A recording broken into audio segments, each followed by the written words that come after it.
let's put together a big round of applause for our keynote speaker, Kevin Liang.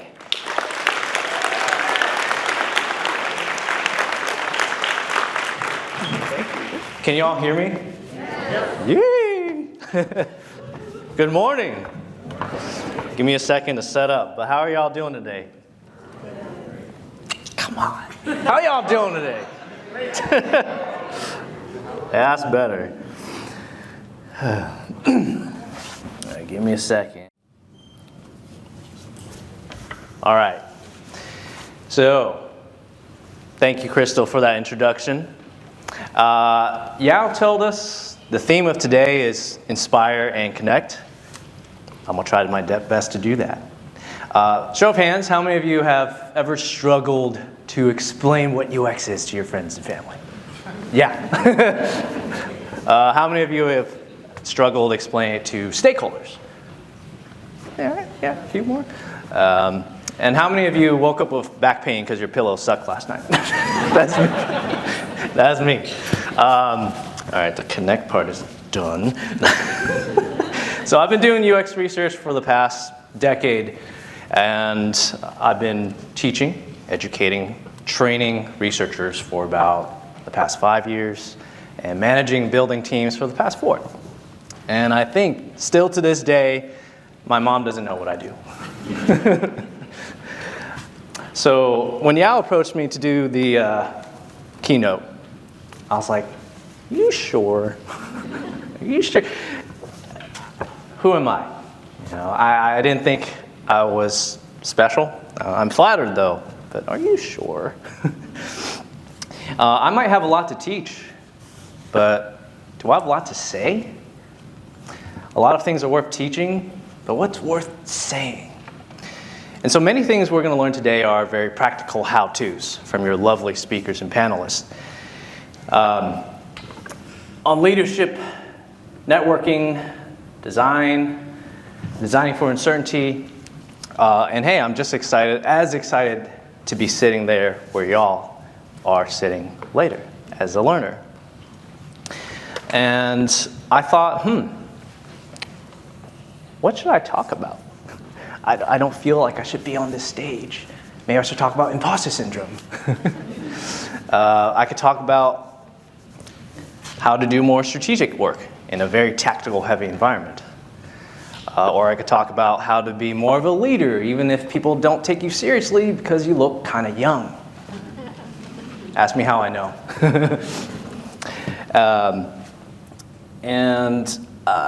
But I've done all that. I've done all that before.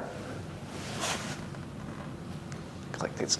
Yeah, I've done this all on my YouTube channel. All these talks I've done on the YouTube channel. By the way, like and subscribe. Yeah, I just surpassed 46,000 subscribers, so that's really cool. And no, but I've trained and educated and mentored thousands of UXers over the years. And like Crystal said, my favorite part is seeing people grow. I love seeing their eagerness, their excitement, their eyes glowing with curiosity, and especially when something clicks in their mind and they gain more confidence in themselves. If you asked me 10 years ago to do something like this, stand on stage speaking to you, I'd be like, let me curl up in the ball. That's the most fulfilling part for me, seeing other people grow. But lately, does this click? But lately, and I'm sure we've heard some of this before, we have a lot of uncertainty. And this post, as you can see, was from a Facebook group literally 2 days ago. A lot of uncertainty, especially in the last few years. It's hard not to notice. Questions like, is UX outdated? Do companies even value UX? Is it dying? And if it is, what flavor of UX should I brand myself now? Product design, experience design, strategist, UX research scientist? It doesn't matter if you've been in the field for 2 years, 10 years, 20 years, or if you're just starting out in this journey. And if you are just starting out in this journey, welcome to this very inspiring talk.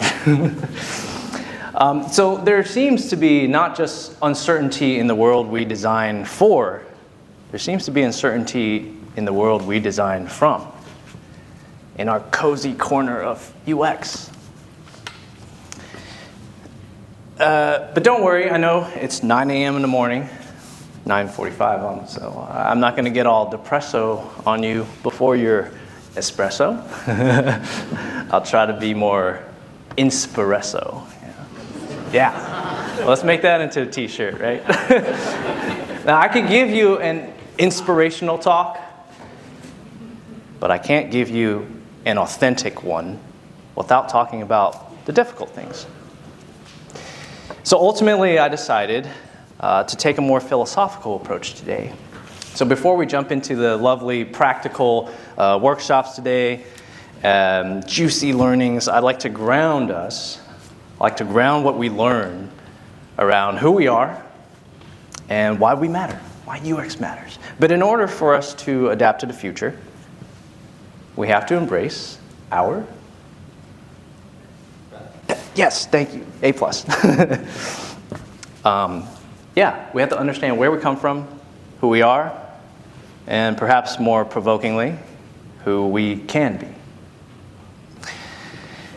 So, we'll leave the conference today with a stronger connection, not just to each other, but hopefully a stronger connection to ourselves. So, for the next 20 or so minutes, allow me to break this problem down. And let's do some self-reflection. As Yao said, let's slow down. Do some self-reflection. And when we do that, we stop reacting to uncertainty and we start responding to it. Or so my therapist says. So are you with me? Okay, well, let's get started then. All right, first, chapter 1, state of our UX identity. When I help mentees, this is the slide that I show them, exact slide that I show them. If you want a UX research job, you'd search for these terms. How many are there? More than 20. For my writer and designer friends out there, you could swap out the word research for writer or design. And you've probably come across these titles before, right? Some of us have these titles, and maybe if your title is not on this slide, you can come up to me afterwards, and I'll give you a sticker as an apology. And I just thought, okay, this is just what it is. There's so many titles. That's just the way it is. And then a mentee asked me the question that we're all trained to ask. Why? Why? And I said, that's a great question. Why is there so many names for the same thing, for more or less the same? Are we going through an evolving field? Or are we going through some growing pains? But it's not really about the titles, is it? No. It's really about, we want to know, who are we? Are we really that different from one another? How do we make sure the work that we do matter? Those are deep questions, but they're not UX questions. They're human questions, right? And they're questions about belonging, identity, and value. And today I want to explore these with you, not to solve the title problem, because if you gave me that power, I'd call us ultimate crunch wrap supreme badass UX leaders. Let's go with that. So I want to share with you first some context. Right? There's Shakespeare said it best in Romeo and Juliet. What's in the name? That which we call a rose by any other name would just smell just as sweet. I probably butchered it, but the point is, There's beauty that exists in all the different contexts in which we do UX. So I'll use myself as an example. For the past 10 years, I've worked on many different fields. I've used human factors knowledge in self-driving cars, wearables, voice assistants. I've observed truck dispatchers at their workplaces. I pretended to be a mystery shopper at the mall, doing ethnographic service design research. I did CX with internal employees. I've done games development. I've done marketplaces. I did the copy for one of Upwork's biggest product launches. I stepped in as a product manager when my product manager wasn't sure what to do. In all of these different titles or roles, my title was just UX researcher. Now, do you believe that that name does a good job representing all that we could do? No, of course not, but we try. We try. And so, well, yeah, we try.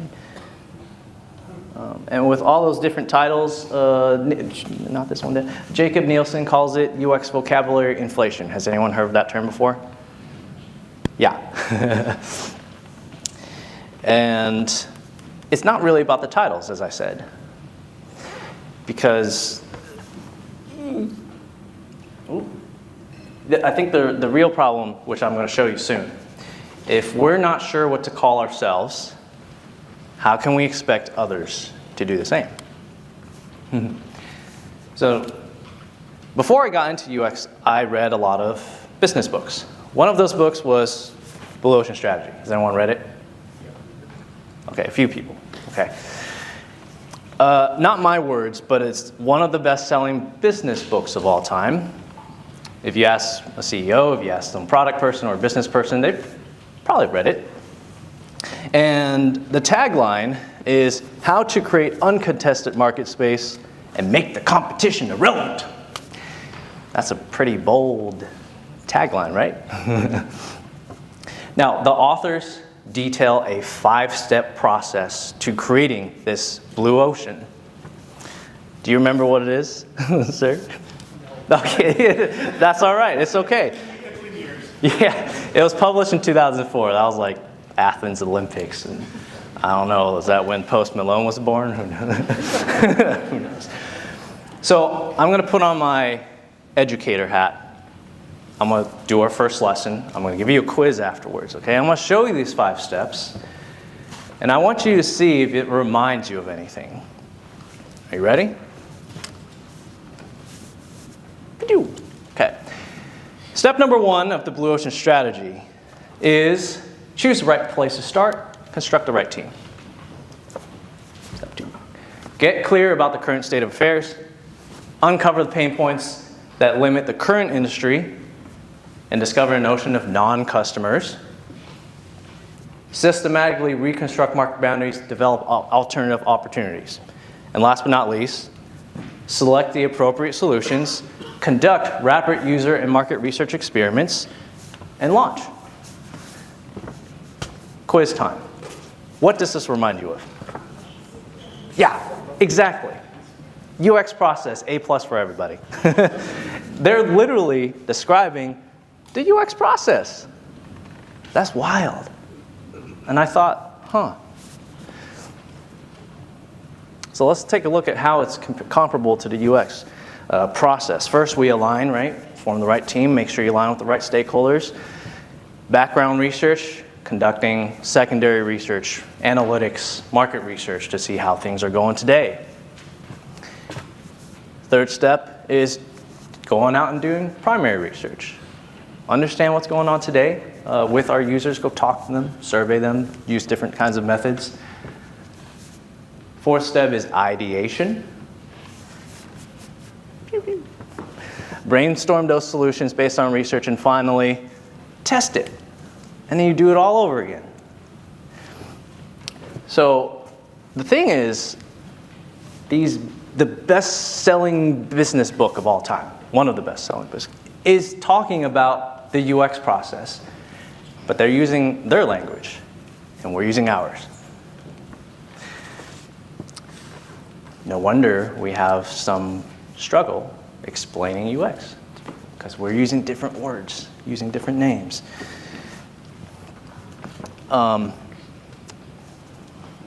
So how can we expect the industry to catch up to us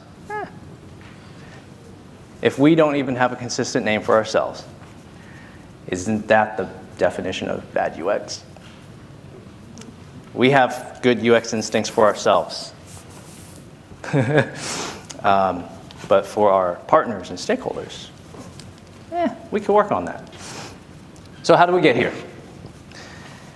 So I want to take a trip down memory lane to see where we come from. All the way back to 1930s. We go way back. The field of psychology was starting to come up on its own with the first, like behavioral psychologists. You know the guys, B.F. Skinner, Pavlov, John Watson. And then cognitive psychologists came along and said, no, that's not right. People don't just respond to rewards and punishment. We have deep thoughts. And not only do we have deep thoughts, we have a holistic view of the world. Gestalt psychology. And then in the 40s, World War II, more and more technologies came about that required to learn about how humans interacted with these systems.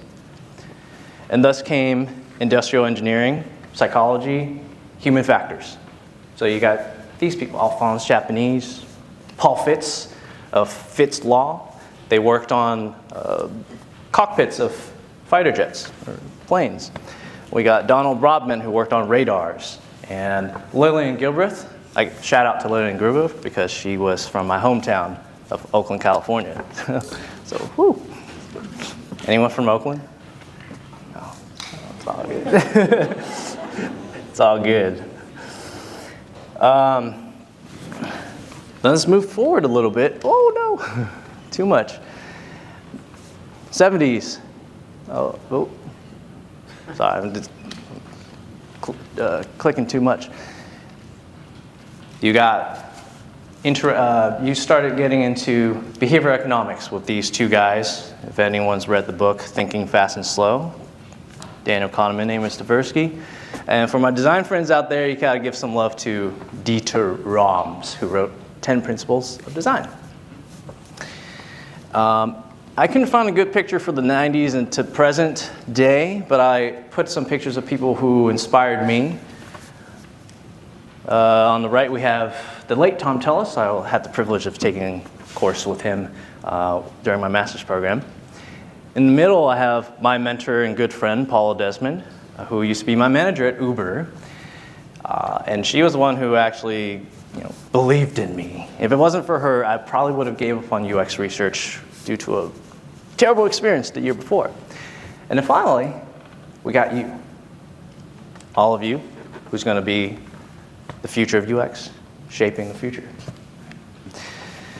And I want to get into more of the recent years. Did you know that 15 years ago, if you do just a little bit of search on Google Trends, my title, UX researcher, didn't exist 15 years ago. Now, there's a lot of people who do UX research, and you might have been doing research yourself just without the title. And I think that's very powerful. A lot of people that I mentor, I ask them, what's your background? What kind of experience do you have? And they all have some kind of applied UX. But they just weren't called UX. Because UX isn't a title.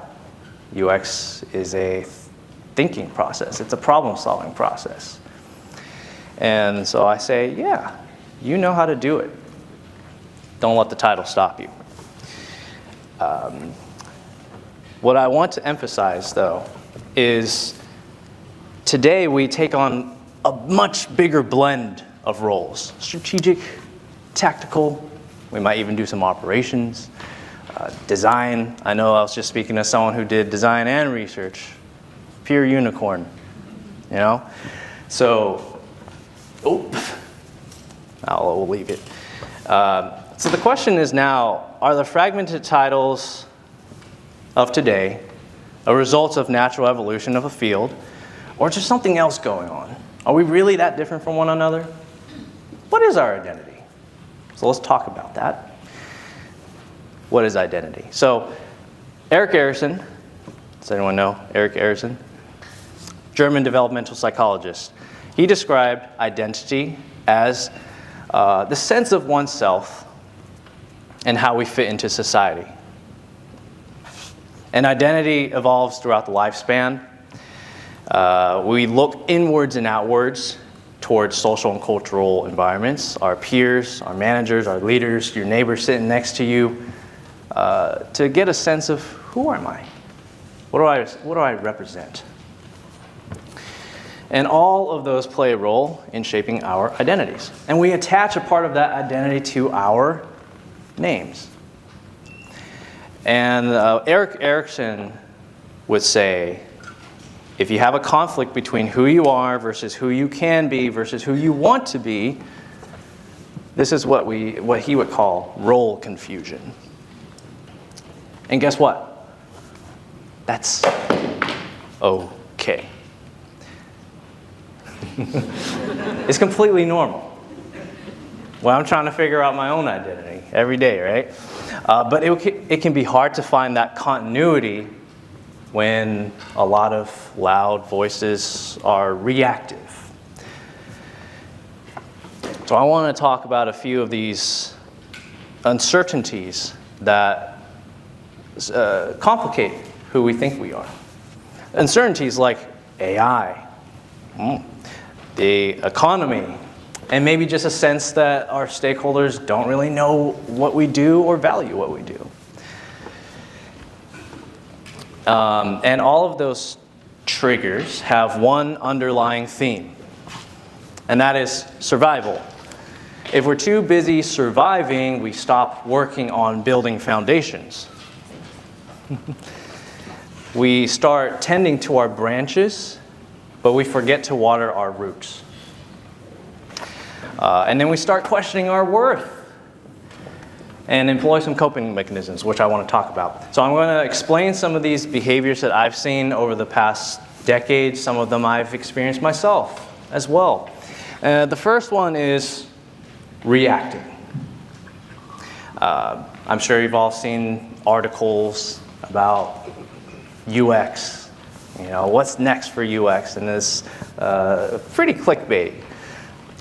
So some of them react with doom and gloom narratives that UX is dying. And if you believe UX is dying, you wouldn't want to associate yourself with it. Leading to the next behavior, which is rebranding. To any one of those titles that you saw on the slide earlier.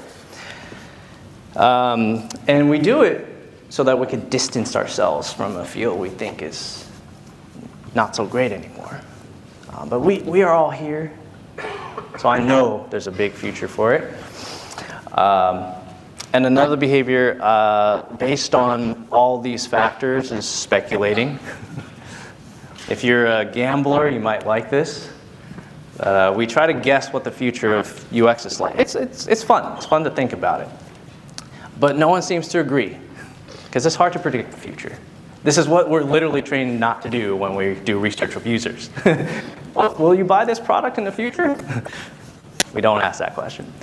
And so some articles will say, the future of UX is generalist. Others will say the future is specialist. Well, what I do know is we don't really know. And that's all right.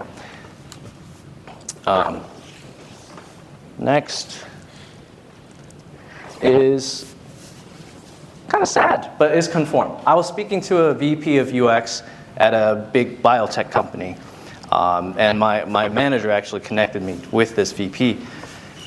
And the VP was very honest with me, and they said, you know, it's really hard to fight for UX here at this company. And they seem kind of defeated. They seem conform. Whatever the business thinks UX is, we'll just do what they think we are.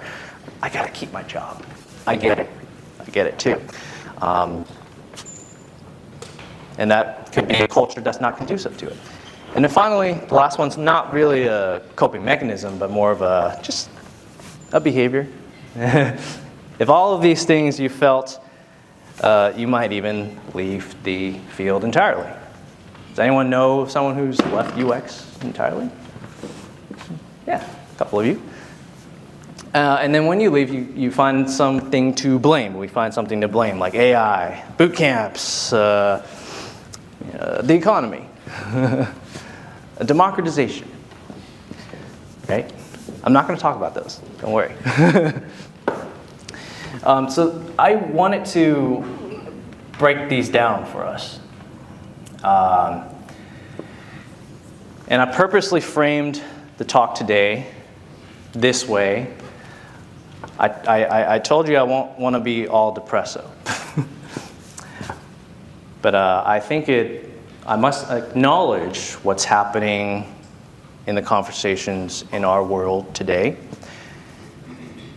And I believe I successfully broken down this zeitgeist of issues to its core points. Now we can rebuild. Now we can rebuild. Okay, so I'll leave you with some more positive takeaways because I needed to break it down first. Because maybe all the titles that exist is just a symptom of not knowing our identity. Maybe it's a sign of division, but maybe we don't want to think about it that way. Maybe all the titles that exist actually represent how rich the field is, how diverse our roles can be, and how many roles we can take on as just one singular unit of UX. Imagine what happens if we turn that richness into strength. So now I will take a more affiliative approach to our collective future. I have 3 takeaways for you. The first one I call the reverse pitch.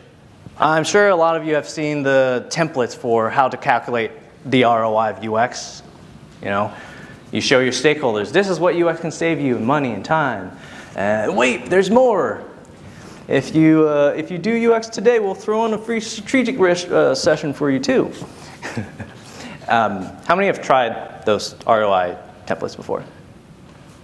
Okay. And keep your hand up if it worked. Nice. I tried this with my team, and it didn't work. So maybe not all stakeholders are conducive to this. But so with my team, and this is more of a practical thing for you now.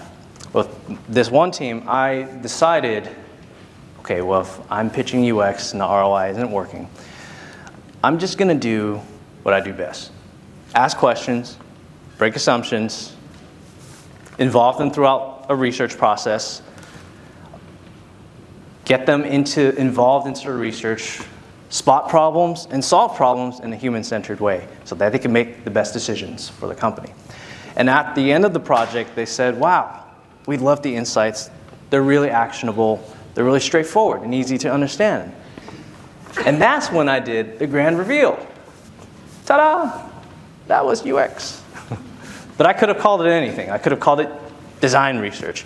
I could have called it experience strategy, or any one of those different brands of UX. But the important thing was the team found it insightful. They thought, wow, we don't know what you call it, but we want more of that. So my tip is, if you ever find yourself in this situation or this scenario, you could try the ROI conversation first. If that doesn't work out, forget the UX letters, forget those 2 letters, and just do the thing. Show, don't tell. In this case, it worked. So that's my first takeaway for you. The second takeaway, I'm talking about all these different titles, but I have to acknowledge that titles exist for a reason. We do evolve. There are different roles for different reasons, so of course, you got to adapt accordingly. So do it to make sure your teams understand your value. But along the way, in your efforts to specialize, remember that we're not all that different from one another. We all do the same things. So don't forget the shoulders of the giants on which we grew from. And then lastly, it's more of a mental reminder. We are one. We are one. At the end of the day, our role, our job to be done isn't very different. Embrace that we are one. So instead of saying, I'm this, not that, maybe we should start saying, I'm this, and we borrow a lot from our friends over here. We borrow a lot from this discipline. We borrow a lot from many disciplines. It was because we've been doing UX forever, even before it was called UX. And we will be doing it long after the rebrands come and go. The question isn't, what should we call ourselves? Because it would be Crunchwrap Supreme Badass UX Leader. The question is, what do we stand for? We all use the same freaking methods, just in different contexts. If we dissect all the titles into the core components, we can see that what we're really about is clarity, compassion, understanding people, how they think, how we feel, and not just talking about empathy, but we practice compassion. And that's what I really value myself. So that's who we are. And each and every single one of you will be helping write the story of who we can be starting today.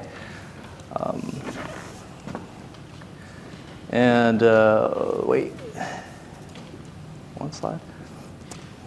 I did talk to a mentee about this, and they were feeling a little bit unsure about the future of UX. They were unsure whether to even get into UX. I told them, this is who we are. It doesn't matter what we're called. As long as our core role knowledge is there, and we are using compassion to design the products and services that we do, that's what matters. So we can write that future together. Thank you.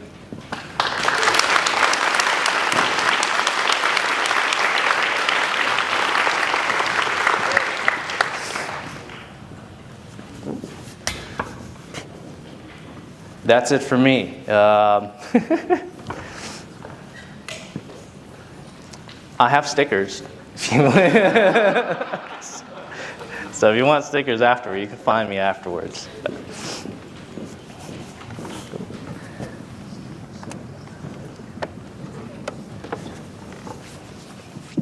Thank you so much, Kevin. Let's give him a round of applause. Oh, here? Okay.